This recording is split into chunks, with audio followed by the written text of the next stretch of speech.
Dodi Sudrajat, ayah almarhumah Vanessa Angel, datang ke Komnas Perlindungan Anak atau PA hari ini, Jumat, tanggal 24 Desember tahun 2021. Kedatangan Dodi Sudrajat ke Komnas PA itu untuk melaporkan adanya dugaan eksploitasi gala oleh keluarga almarhum Bibi Ardiansyah. Tak hanya itu, Dodi Sudrajat juga berkonsultasi ke Komnas PA soal keresahannya atas gala yang kini diasuh keluarga Faisal, ayah Bibi Ardiansyah. Hal tersebut diungkap Ketua Komnas PA, Aris Merdeka Sirait.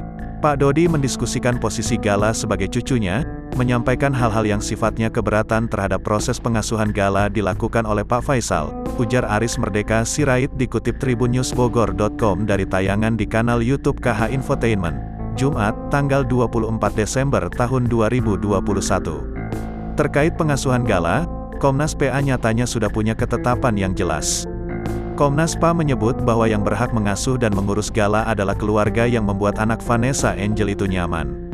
Sikap Komnas PA, pengasuhan itu harus dilakukan secara bersama, di mana anak itu nyaman, karena dia masih batita. Jadi dalam perspektif perlindungan anak, saya sampaikan ke Pak Dodi, di mana gala itu nyaman, biarkan dia bertumbuh, berkembang, ujar Aris Merdeka Sirait. Namun dijelaskan Aris, dua belah pihak yakni keluarga Vanessa Angel dan Bibi harusnya bekerja sama untuk membesarkan gala.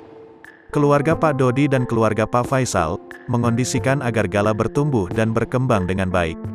Tidak perlu ada permintaan penetapan pengadilan, ini hak perwaliannya kepada siapa, imbuh Aris Merdeka Sirait. Mengingat hal tersebut, Aris pun berujar bahwa pihak Komnas PA akan membentuk tim. Komnas PA pun akan segera datang ke rumah Faisal untuk melihat kedekatan gala dengan keluarga almarhum Bibi Ardiansyah.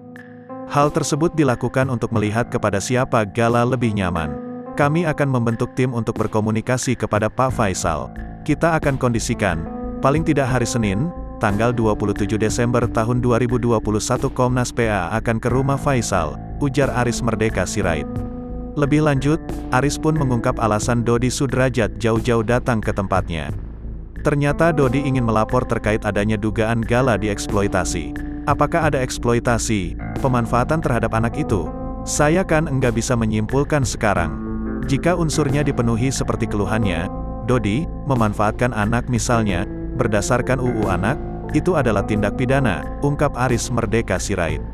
Ada pemandangan menarik di konferensi pers yang menghadirkan Ketua Komnas PA itu. Dodi Sudrajat terlihat enggan menjawab pertanyaan dari awak media. Terutama saat disinggung besannya, Faisal, Dodi Sudrajat tampak gelisah dan ingin menyudahi konferensi pers. Pak Dodi ada enggak sih datang ke sana langsung, ke rumah Faisal, tanya wartawan. Sudah cukup, jawab Dodi Sudrajat seraya melihat ke arah pengacaranya. Bahkan saat dicecar awak media perihal kenapa Dodi tak langsung datang ke rumah besannya saja alih-alih ke Komnas PA, ayah Vanessa Angel itu gelagapan. Bukannya menjawab, Dodi justru terdiam. Sementara pengacaranya, Erik menjawab pertanyaan awak media dengan singkat. Pak Dodi merasa gala dieksploitasi, atau merasa tidak bisa bertemu gala, tanya wartawan. Kami hanya konsultasi ke sini, kami yakin dan percaya kedua kakek ini punya rasa yang sama untuk kepentingan gala, ujar Erik pengacara Dodi Sudrajat. Kenapa tidak langsung datang ke rumah beliau, Faisal, tanya wartawan lagi. Yang saya tahu sudah dimajukan ke pengadilan tentang hal itu, imbuh Erik. Langsung buru-buru menyudahi konferensi pers, Dodi Sudrajat tetap bungkam. Pun saat menuju ke mobilnya untuk pulang, terlihat Dodi Sudrajat berjalan cepat dan langsung meninggalkan awak media. Saat sudah berada di dalam mobil, Dodi Sudrajat terdengar membanting pintu mobilnya dengan keras.